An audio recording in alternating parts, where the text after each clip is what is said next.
गोपियां देखती है जो नंदराय जी के घर के आगे एक रथ लगा हुआ है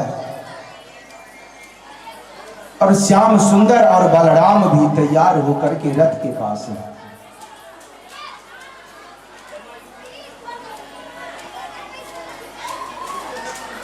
पूछती है जोड़े, ये क्या हुआ? कान्हा कहां जा रहा है? अक्रूर जी कहते हैं आप लगा दीजिए ना, हम कैसे उठ सकते हैं, हमसे लगवाते नहीं थे तो हम ऐसे फेंक दी। अक्रूर जी कहते हैं जो मैं श्याम सुंदर को लेने आया हूं, मथुरा में उत्सव होने वाला है, उसी में कृष्ण और बलराम को आमंत्रित किया गया है। मैया यशोदा भी बहुत व्याकुल हो रही है। हमारे कृष्ण अपनी मैया को समझाते, मैया जाने दो, उत्सव देखने का मुझे भी बहुत मन हो रहा है। रथ पे सवार हो गए कृष्ण और बलराम मथुरा को जाने के लिए। सारी गोपियां विलाप करने लगी, सारे ब्रजवासी रोने लगे। ब्रज की गायें, गौ जो थी सो घास खाना भूल गई। जब गौ माता के कान में ये बात गया जो श्याम सुंदर ब्रज को छोड़ के मथुरा जा रहा है, गाय की आंखों से अश्रुधारा बह गई। बछड़े अपने मां के स्तनों से दूध पी रही थी। जब बछड़ों के कान में ये आवाज गया तो वो दूध पीना भूल गई। कहने का तात्पर्य जो ब्रज मंडल के जितने भी पशु पक्षी मनुष्य पेड़ पौधे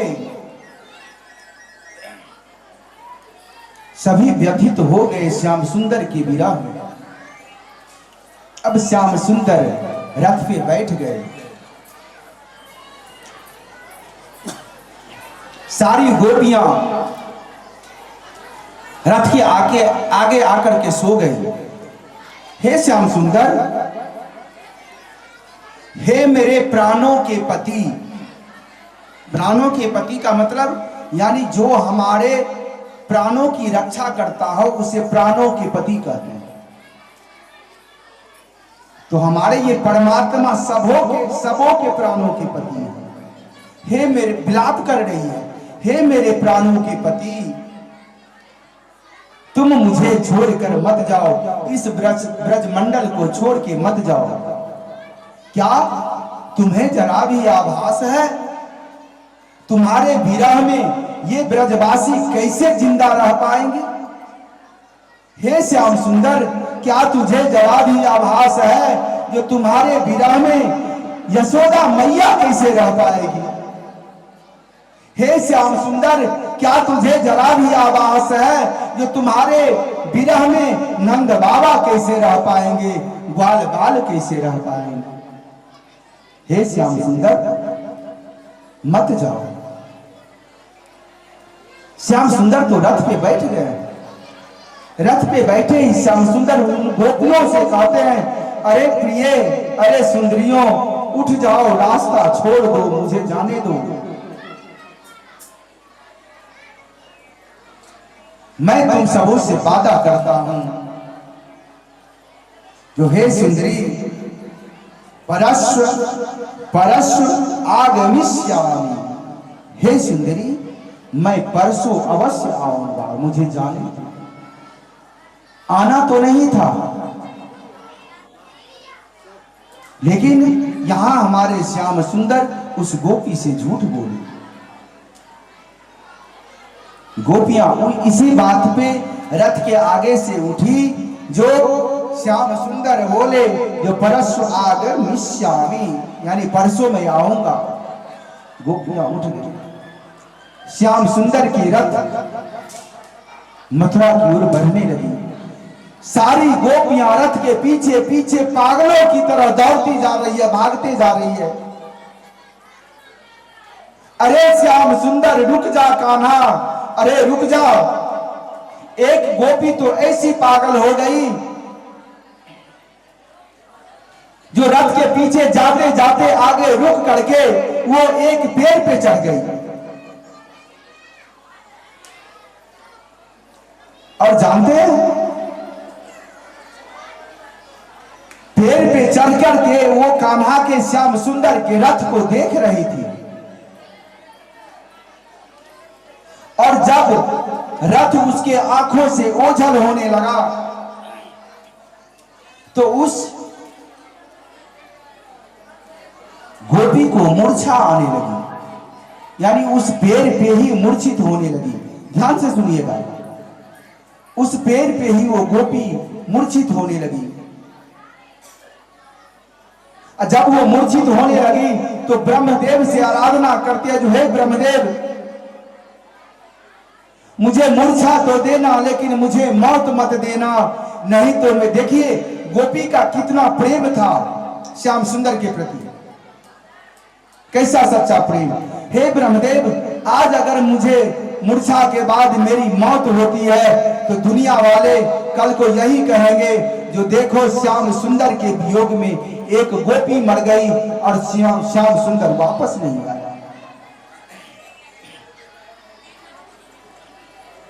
सो हे ब्रह्मदेव, मैं तुझसे आपसे प्रार्थना करती हूं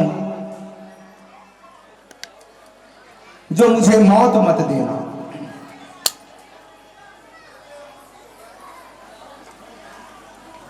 उसी पेड़ पे एक कौवा आकर के काव काव काव काव करके बोलने लगा। गोपी कहती, अरे कागा, क्या तू भी मुझे श्याम सुंदर की तरह चिढ़ाने आया है क्या?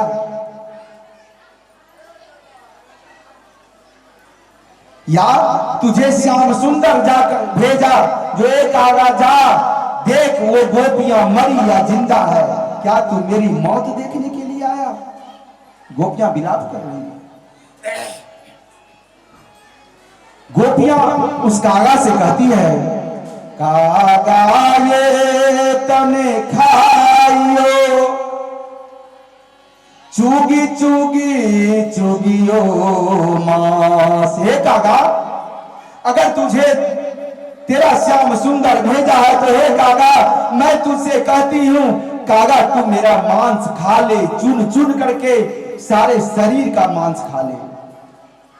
कागा ये तने खाइयो, चुगी चुगी चुगियो मांस, पर ये नैना मत खाइयो, मोहे श्याम दरस की आस।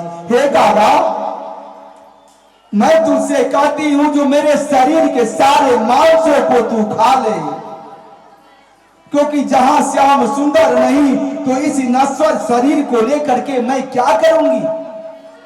लेकिन हे कागा, एक प्रार्थना तुझसे है, जो मेरे शरीर के एक एक मांस को तो खा लेना, लेकिन मेरे इन नैनों को मत खाना। क्योंकि हे कागा, जब मेरा श्याम सुंदर आएगा उसे पता चलेगा जो श्याम सुंदर के वियोग में एक गोपी का प्राणांत हो गया, उसका अंत हो गया, तो हे कागा मेरा श्याम सुंदर मुझे देखने जरूर आए। और जब वो मुझे देखने आएगा और मेरे शरीर में एक मांस का टुकड़ा भी मेरे श्याम सुंदर को नहीं मिलेगा, तो वो मेरे नैनों में झांकेगा, और जब मेरे नैनों में श्याम सुंदर झांकेगा तो मेरे नैनों में श्याम सुंदर को उसकी ही तस्वीर मिलेगी। तब श्याम सुंदर को पता चलेगा, हे कागा, तब श्याम सुंदर को पता चलेगा जो मेरे वियोग में, कन्हैया के वियोग में एक गोपी का प्राणांत हो गया।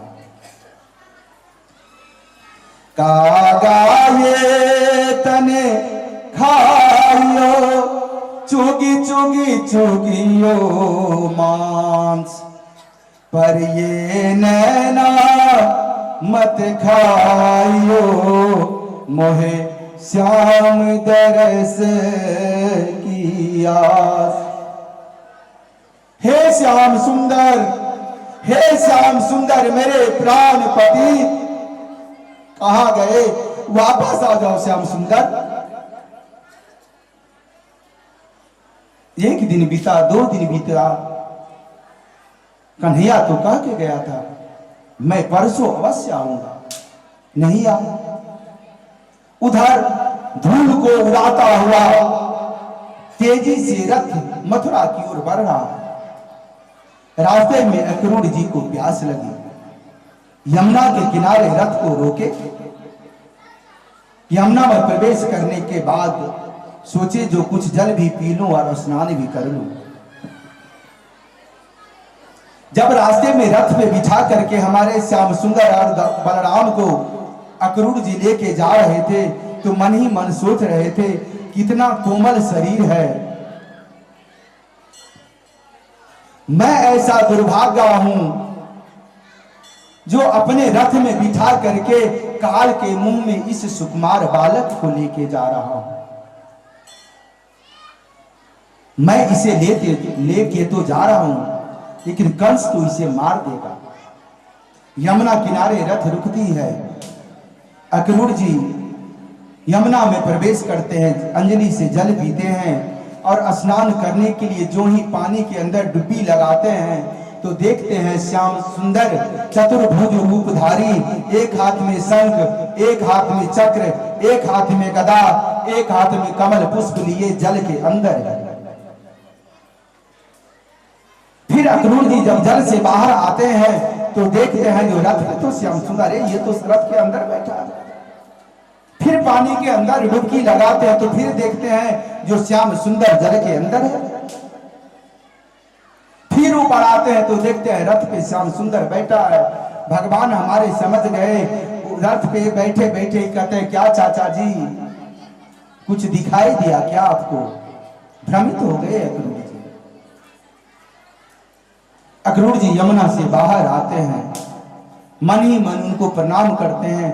अब संतुष्ट हो जाते हैं अक्रूर जी, अरे इन्हें ये तो मेरा भ्रम था, इनका कोई बाल भी बांका नहीं कर सकता। रथ बढ़ते बढ़ते मथुरा में प्रवेश करता है।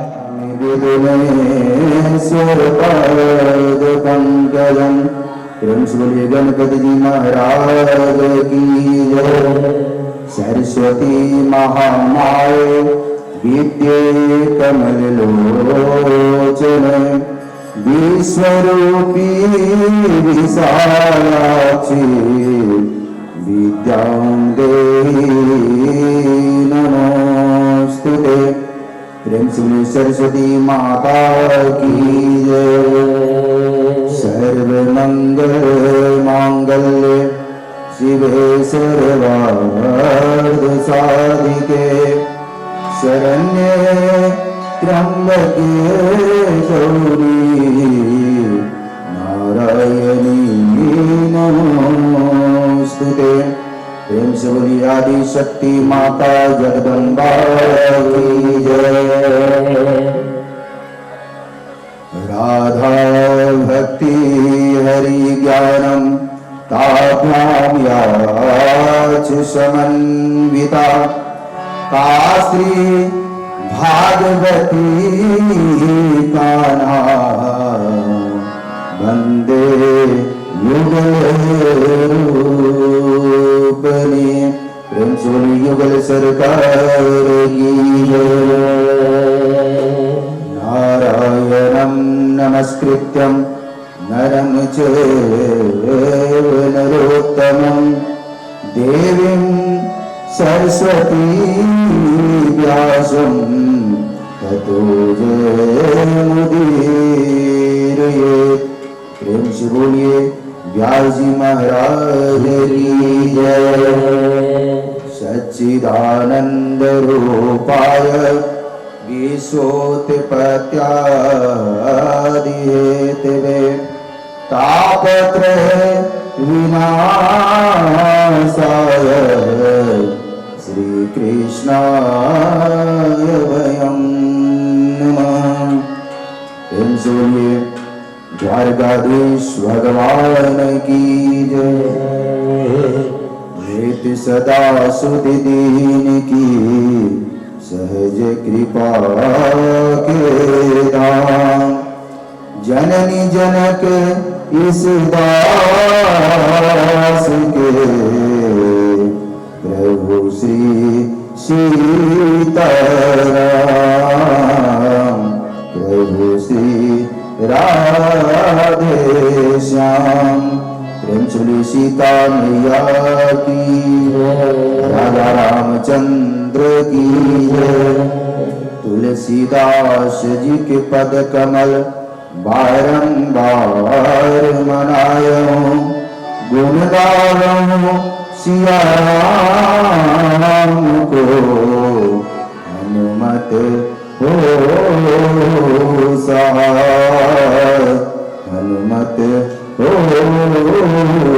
सहाय प्रेम सूर्य हनुमत लला की जय राम कथा के रसिक तुम कृष्ण कथा के रसिक तुम भक्ति राख श्रीमति धीर गादी अपनी लीजियो प्रभु तेज पुंज महावीर प्रभु तेज पुंज महावीर आइए हनुमत लला हमारे व्यास पीठ पे पधारिए राधा मेरी स्वामिनी मैं राधे तेरो दास जन्म जन्म मोहे दीजियो श्री वृंदावन को वास श्री वृंदावन को वास प्रेम से बोलिए वृंदावन धाम की जय धन वृंदावन धाम है धन वृंदावन नाम धन वृंदावन रसिक जन सुमिरे श्यामा श्याम सुमिरे श्यामा श्याम प्रेम सुलिवाल कृष्ण भगवान की जय आइए आपकी कृष्ण गुणन को गाओ कृष्ण गुणन को गाओ प्रेम से बोले वृंदावन बिहारी लाल की जय द्वारकाधीश भगवान की जय रुक्मिणी मैया की जय यहाँ पर उपस्थित समस्त श्रद्धालु जन विद्वत जन करुणामय ममतामय माताएं बहनें छोटी छोटी बच्चियां छोटे छोटे बाल गोपाल कथा श्रवण करने आए संत समाज विद्वत जन इस नवरात्र दुर्गा पूजा में सहयोग करने वाले टेंट हाउस वाले लाइट साउंड वाले या अन्य किसी भी तरह से जिनकी सहयोग दुर्गा पूजा कमेटी को है उन सबों के चरणों में मेरा बारंबार प्रणाम स्वीकार करूं बारंबार प्रणाम स्वीकार करूं और मैं उन सबों से आग्रह करूंगा निवेदन करूंगा जो पिछले 7 दिनों में मुझसे या हमारे आचार्य जी से या हमारे वाद्य यंत्र पे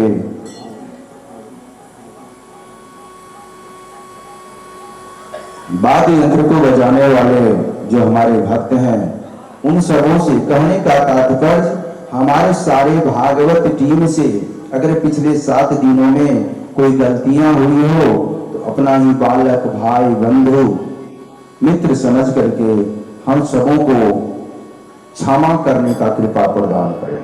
अगर आप सबों ने पिछले 7 दिनों की गलतियों को क्षमा किया हो तो आशीर्वाद स्वरूप एक बार तालियां बजा करके हम सबों को आशीर्वाद देने का कृपा प्रदान करें। आइए कथा में, अष्टम दिवस की कथा में प्रवेश करने से पहले हम सब अपनी वाणी और जीवा को पवित्र कर लें। उससे पहले मैं बता दूं समस्त ग्रामवासी को, जो आज बाहर से भी कलाकार आए हुए हैं, इसलिए थोड़ी पहले ही कथा प्रारंभ कर दी गई। अब बहुत जल्द मैं कोशिश करूंगा जो 9 बजे तक मंच सुपूर्द कर दूं उनको, क्योंकि हर किसी का एक सम्मान होता है और बहुत दूर से आए हुए हैं। और आज की जो कथा है कंसबद्ध होगा, रुक्मिणी विवाह का मनोरम दृश्य झांकी के रूप में आप सब देखेंगे। इसलिए आग्रह करूंगा सबों से, जो आप लोग यथाशीघ्र कथा स्थली में पहुंचने का कष्ट करें। आइए हम सब मिलकर हरि कीर्तन कर लें, उसके बाद कथा की ओर बढ़ेंगे। आप सब मेरे साथ भाव से ताली बजाते हुए हमारा संग देंगे।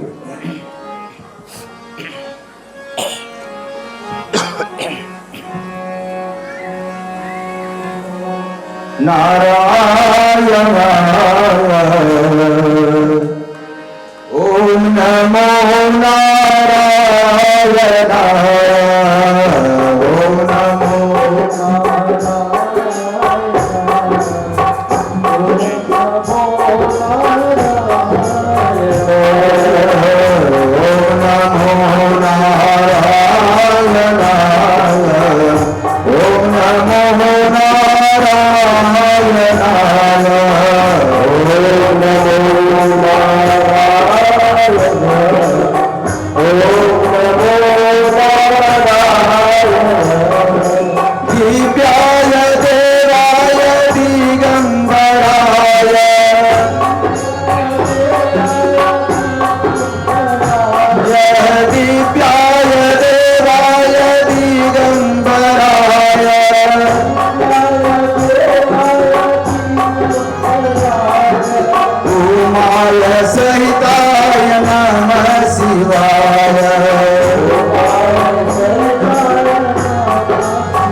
धनुदारम वंदिताय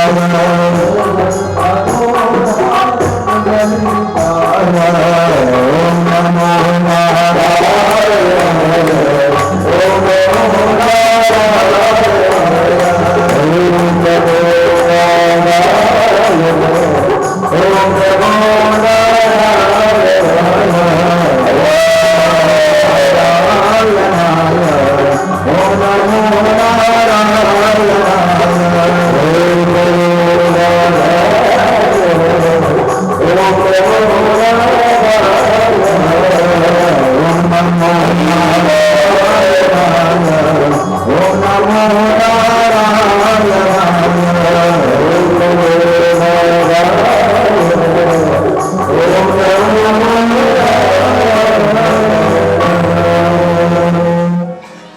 अभी तक हम सब आज तक दशम स्कंध में ही रहेंगे, जो श्रीमद् भागवत महापुराण का प्राण तत्व है।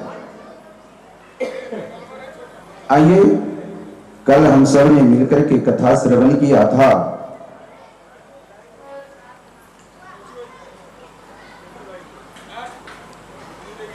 महाराज का आनंद आप सब मेरे साथ मिलकर के उठाए थे और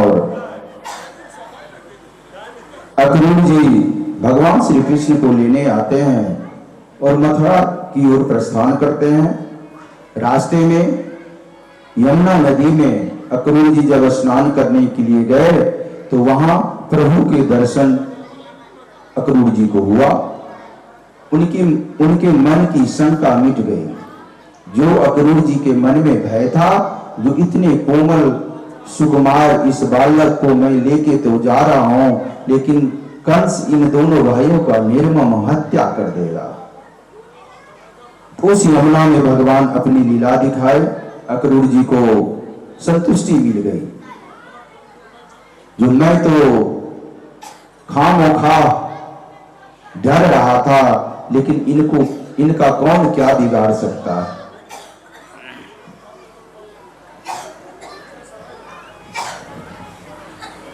भगवान अक्रूर जी काका थे भगवान श्री कृष्ण के। जब अचंभित मुद्रा में देखते हैं अपने काका अक्रूर जी को, तो भगवान पूछते हैं, काका क्या हुआ? कुछ अचंभित चीज देखे हैं क्या? अक्रूर जी तो स्तब्ध रह गए और चरणों में गिर करके हाथ जोड़ के अक्रूर जी भगवान की प्रार्थना कर रहे हैं। एक चाचा अपने भतीजे का आराधना कर रहे हैं। अक्रूरोवाच देव देव जगन्नाथ पुण्य श्रीवन् कीर्तन यदोत्तमोत्तम श्लोक नारायण नमोस्तुते। हे प्रभु, आप देवताओं के देवता हैं, बड़े बड़े संतों ने आपका यश गाया है। सो हे प्रभु, मैं आपके चरणों में नमस्कार करता हूं, नमस्कार करता हूं।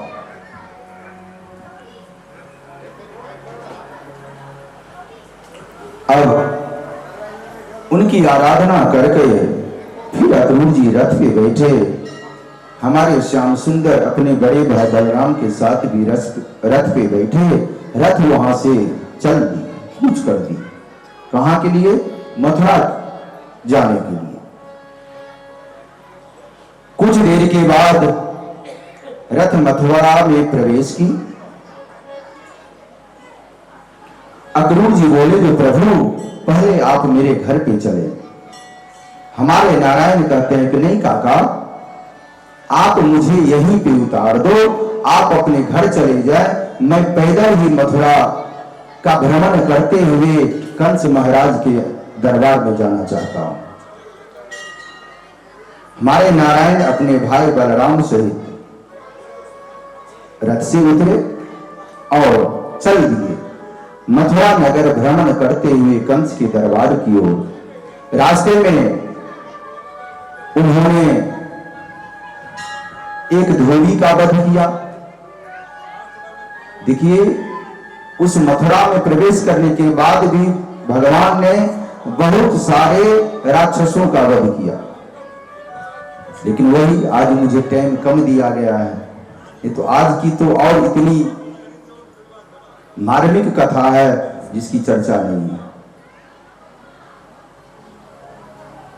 आप सब देख ही रहे हैं, जो मैं कथा के प्रसंग में 4 घंटा बीतता है कि 5 घंटा बीतता है हमें पता नहीं चलता है। वो इसलिए जो आप लोग भी मेरा साथ देते हैं और देती हैं। रात में 12:30 बजे कथा विश्राम हुआ, तो मुझे खुद नहीं पता चल रहा है जो मैं 1.5 घंटा में मैं क्या कथा कहूं, कहां से कहूं, कहां छोड़ूं। कोई बात नहीं। तो मथुरा में प्रवेश करने के बाद भगवान धोबी का वध किया। अभी इस धोबी की भी लंबी कहानी है। धोबी का वध करने के बाद जब आगे बढ़ते हैं, एक दर्जी था, उनके ऊपर भी कृपा वर्षा है दर्जी के ऊपर, क्योंकि धोबी के यहां से जो कपड़ा लिए थे भगवान, वो राजशाही पोशाक पहनने के लिए वो बड़ा हो गया था, तो वही धोबी कटिंग करके उन दोनों भाई के फिटिंग का बनाया था दर्जी। वो दर्जी कौन था? वो रामावतार में, राम के समय में वही दर्जी भगवान राम और लक्ष्मण का कपड़ा सिया था स्वयंवर के वक्त, वही दर्जी इस कृष्णावतार में। इसकी भी थोड़ी लंबी कहानी है।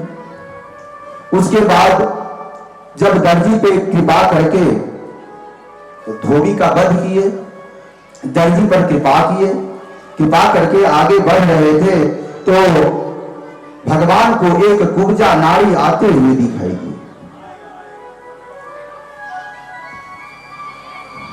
उस कुब्जा नारी को देखकर भगवान कहते हैं, कह त्वं वरोर्वेत्तदो हानो लेपनम कस्याङ्गणे वा कथस्य साधुना।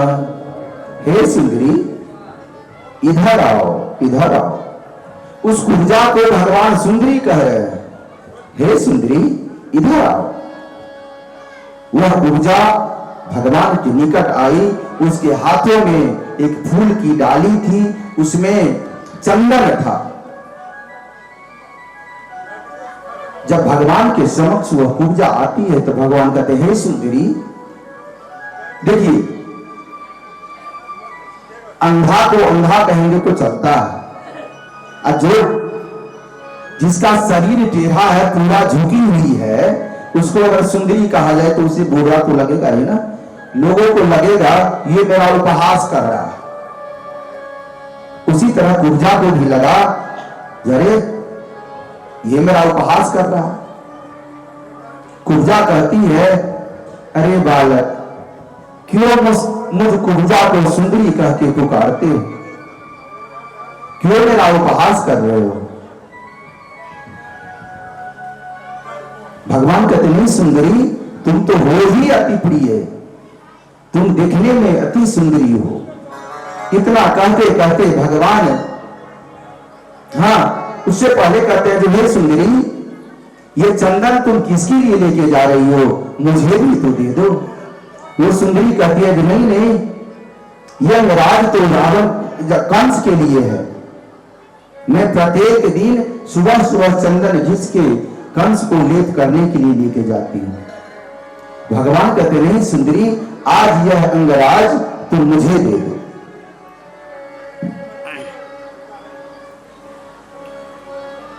हमें ये अंगराग तुम दे दो, तुम्हारा कल्याण होगा।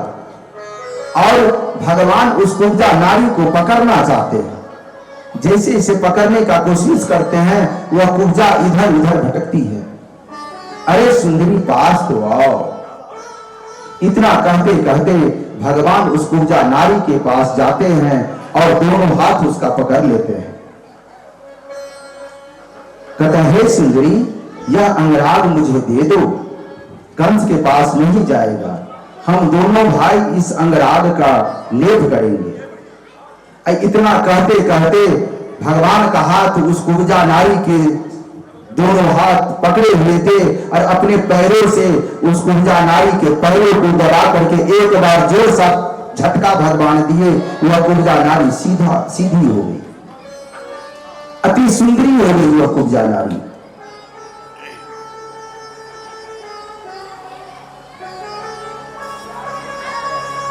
उसके बाद वह सुंदरी उन दोनों भाइयों को चंदन का लेप लगाया और सुंदरी प्रभु की आराधना करती है हाथ जोड़ के।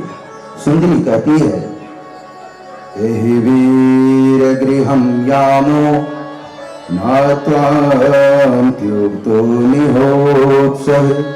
हे वीर पुरुष, हे परम पिता परमेश्वर, मैं आपसे प्रार्थना करती हूं जो आप मेरे भी गृह में पधारे, मेरे घर चले। भगवान कहते हैं, नहीं सुंदरी, अभी नहीं, अभी मुझे मथुरा में बहुत सारा काम करना है। मैं तुम्हारे घर अवश्य आऊंगा, लेकिन महाराज कंस के दरबार से लौटने के बाद।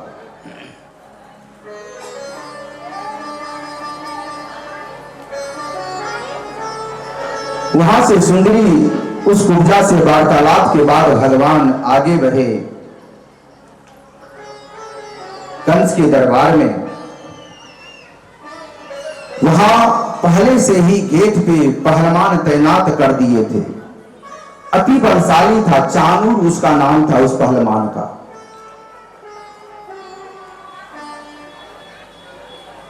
वह चाणूर मेन दरवाजे पे नियुक्त किया गया था, जो जैसे ही कृष्ण बलराम आए तुम उसको खत्म कर दो। दोनों का आज प्राणांत हो जाएगा। प्राणांत मतलब प्राणों का अंत, उसे प्राणांत बोला जाता है।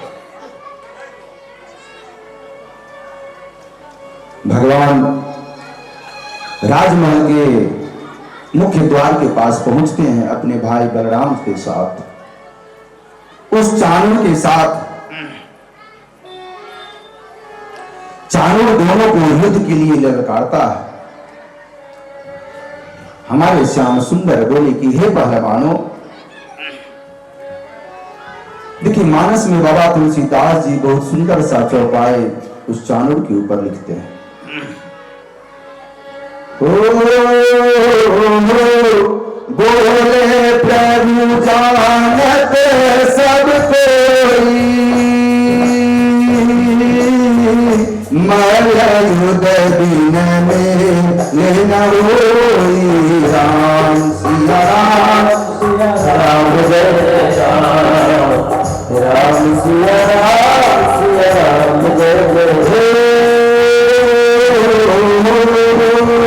बिन विचारी जो धूप करावे, अवश्य राजता मिट जावे। राम सिया राम, सिया राम जय जय राम, राम सिया राम, सिया राम जय जय राम।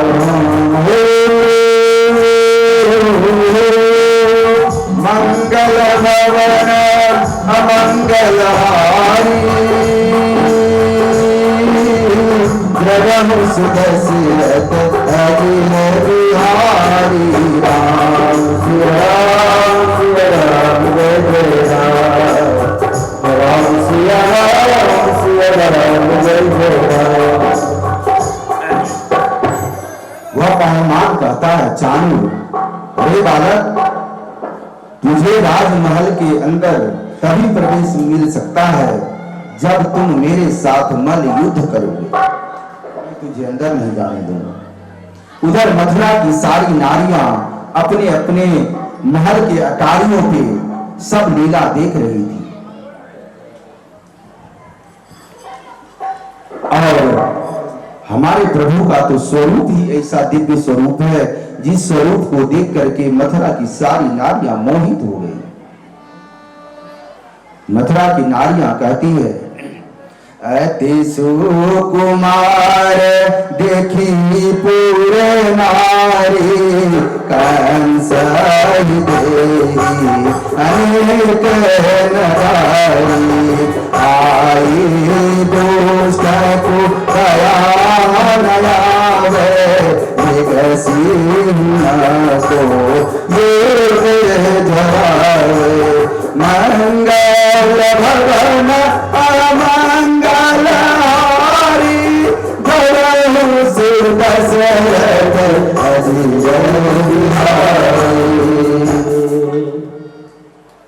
की नारियां कहती हाय हाय, अरे कंस को जरा भी दया नहीं आ रहा, इस सुकुमार बालक से ऐसे विशाल पहलवानों का युद्ध करवा रहा है।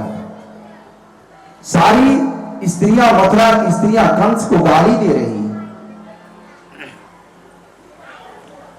उधर ललकारे जा रहा है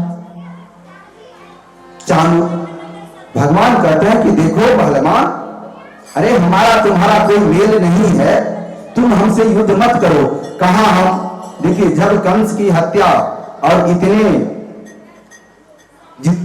कल तक मैं जितना बताया था जो किन किन राक्षसों का वध किए, जब कंस की हत्या हुई थी तब हमारे प्रभु की आयु 9 साल की थी।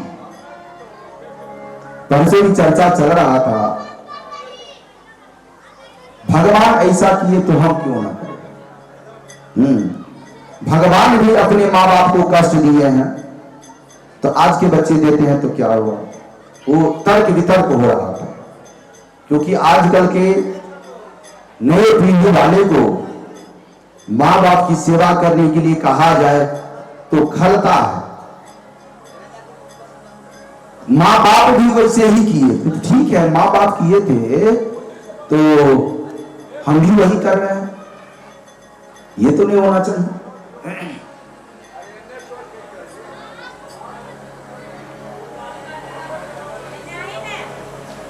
तो भगवान कहते हैं ये चाणूर, हम तो अभी छोटे बालक हैं।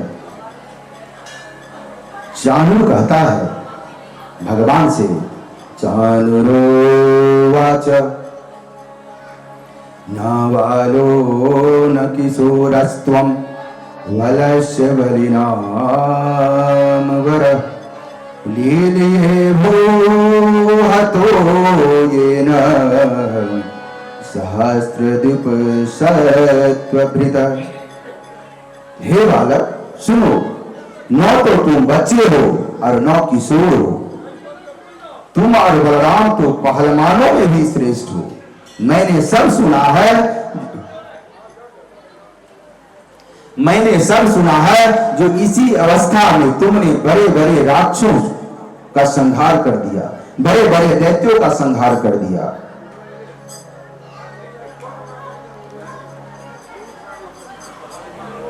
इसलिए मेरे साथ युद्ध करो। एक पहलवान वहां पे और आ गया, उसका नाम था मंडुक। चाणूर और मंडुक दोनों आ गए, ललकारने लगा। भगवान के लाख प्रयास करने के बाद भी भगवान बोले जो चाणूर, अगर तुझे पता है जो मैंने इस अवस्था में बड़े बड़े राक्षसों का संहार किया, बड़े बड़े दैत्यों का संहार किया, तो फिर मुझसे युद्ध मत करो। चाणूर और मुंडिक कहता है नहीं, जब तक मेरे साथ मल युद्ध नहीं करोगे तब तक तुम्हें मैं राजमहल के अंदर प्रवेश नहीं करने दूंगा। नहीं मानोगे ना, युद्ध तो करनी ही हो गया। चाणूर हमारे नारायण के साथ और मुंडिक बलराम के साथ युद्ध, मल युद्ध शुरुआत हो गया। सारे नगरवासी देख रहे हैं कृष्ण के, कंस के सैनिक, राजदरबारी, इन सबों को छोड़कर जितने भी नगरवासी थे सब मन ही मन राजा कंस को गालियां दे रहे थे। नगरवासियों को भी भय था, इतना कोमल बच्चा, इतनी छोटी अवस्था और इतने बड़े पहलवान के साथ युद्ध कर रहा है, हो ना हो कहीं इन दोनों का प्राणांत न हो जाए।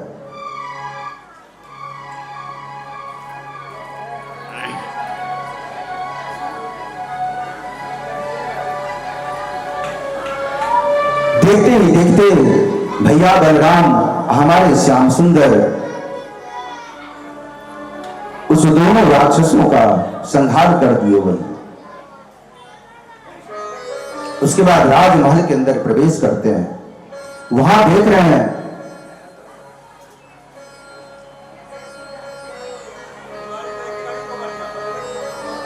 और इधर जितने भी ग्वाल वाल, जितनी भी नारियां थी, सब जब देखी जी ये दोनों भाई मिलकर के दोनों दैत्य का संहार कर दिए तो खुशी से सब नाचने लगे, ढोल ग्वाल वाल ढोल नगाड़े बजाने लगे।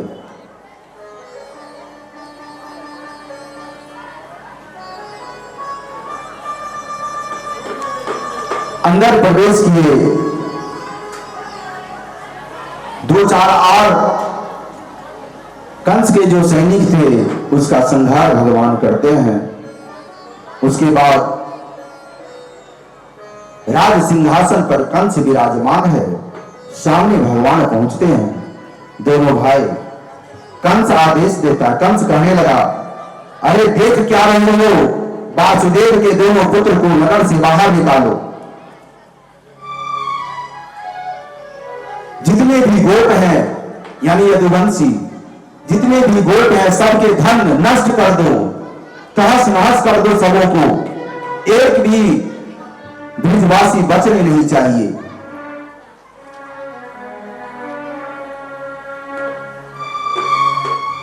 सारे जितने भी सैनिक थे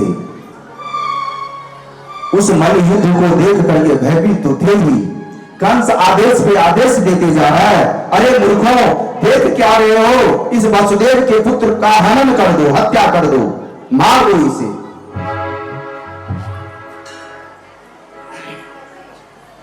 सैनिक आगे बढ़ते हैं लेकिन फिर उसकी हिम्मत नहीं होती, वो फिर पीछे लौट जाते हैं। अरे मूर्ख, मैं तुझे बार बार कह रहा हूं जो इस दोनों भाइयों का प्राणांत कर दे रहा, क्या तुझे सुनाई नहीं दे रही?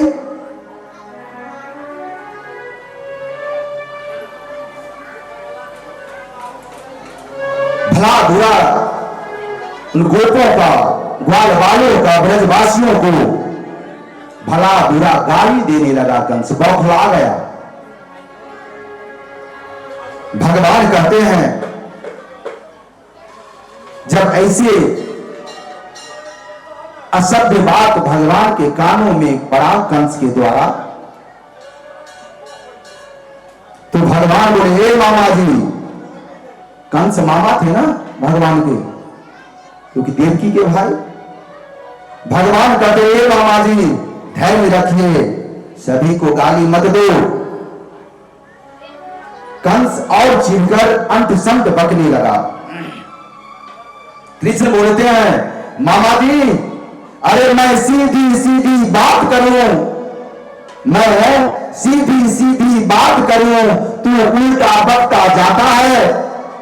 मैं सीधी सीधी बात करूं, तू उल्टा बकता जाता है।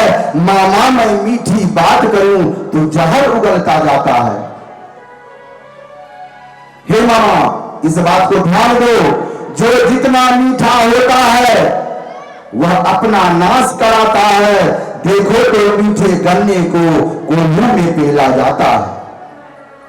मामा जी अगर मैं मीठा व्यवहार तुम्हारे साथ पेश कर रहा हूं तो मेरे साथ भी तुम वही करो, नहीं तो तुम्हारा भला नहीं।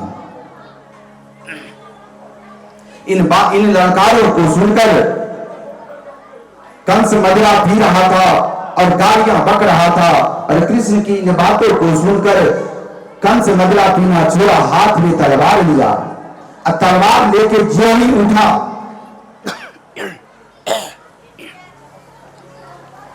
जो ही उठा हमारे कन्हैया झट से सिंहासन के पास पहुंचे और कंस मामा का बाल पकड़ के सिंहासन से उतारते हुए नीचे किए, पटके और कंस के सीने पे बैठ करके अपने मुक्के के प्रहार से उस कंस का उसी समय प्राणांत कर दिया। कंस का अंत हो गया।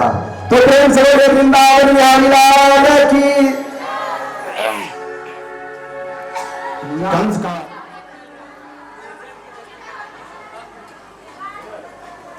कंस की दो पत्नी थी, जरासंध की पुत्री अस्ति और प्राप्ति।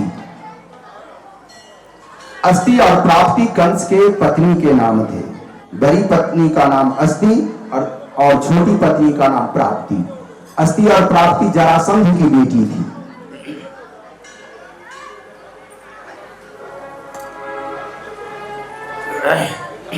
श्री राम। तो कंस का जब प्राणांत हो गया तो अस्थि और प्राप्ति आकर के भगवान के चरणों में गिर करके करुण करने लगी, विलाप करने लगी, जिस प्रकार मानस में मंदोदरी ने विलाप किया था। मानसकार बाबा तुलसीदास जी बहुत सुंदर सा लिखते हैं, वरुण कुबेर सुरेश समीरा रन सन मुख धरि कारुण धीरा राम विमुख रस हाय तुम्हारा रहा न कोई कुमारो बलिहारा मंगल भवन अमंगल हारी प्रभु सुदशरथ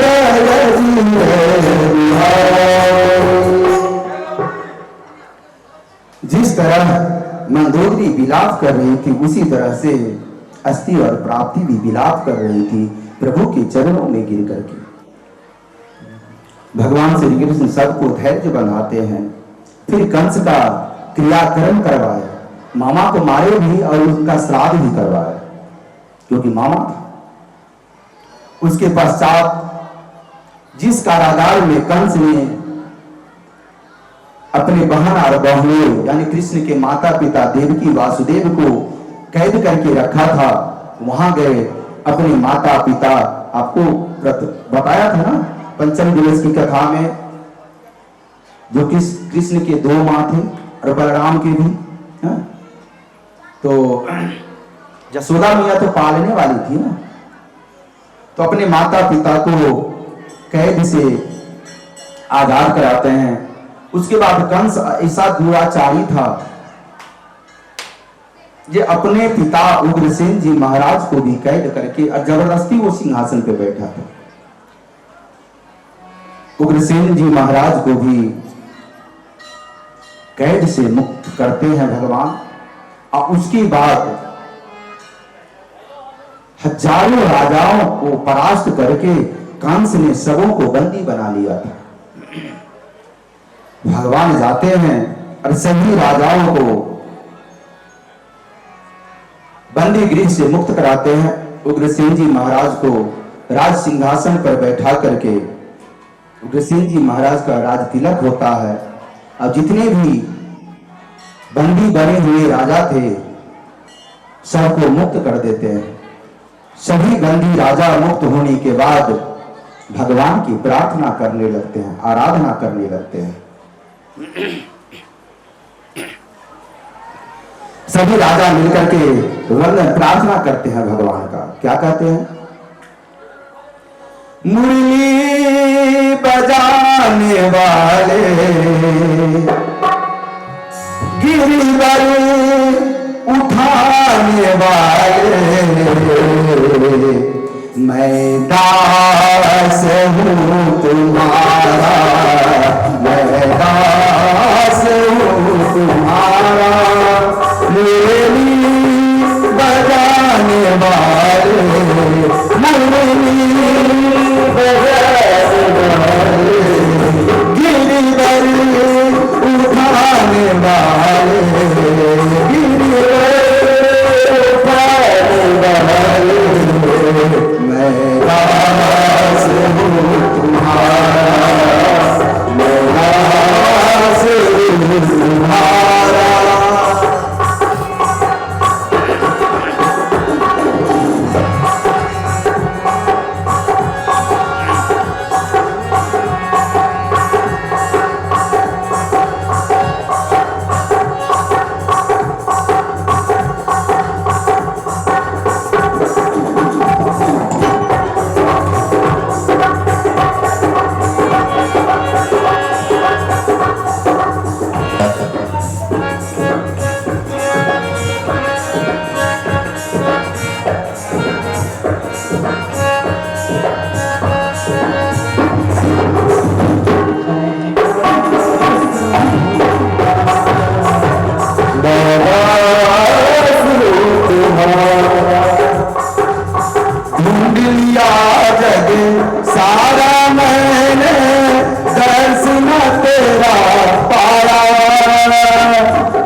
खूब नचाया।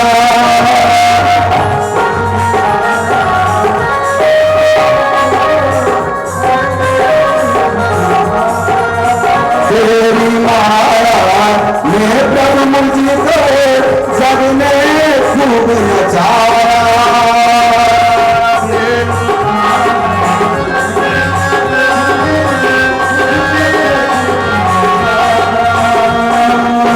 दीन बंधु बने तारन प्रभु जी नाम तेरा गाया। सर्वत्र रहने वाले सर्वत्र रहने वाले राधा रमन हमारे। मैं दास हूँ तुम्हारा मैं दास हूँ तुम्हारा मैं दास हूँ तुम्हारा मैं दास हूँ तुम्हारा।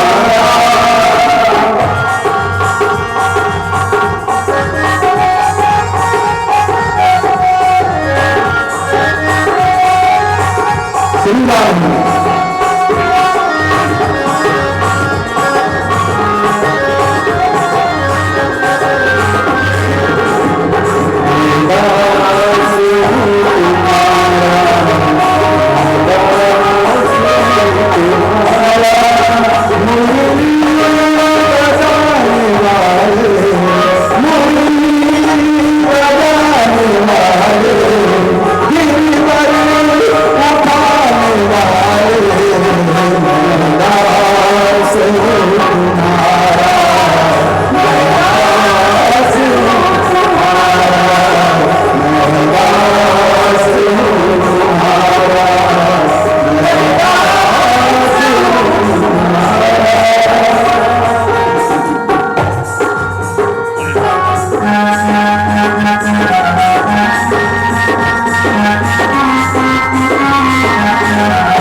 सब प्रभु के दास हैं, सब है प्रभु के दास।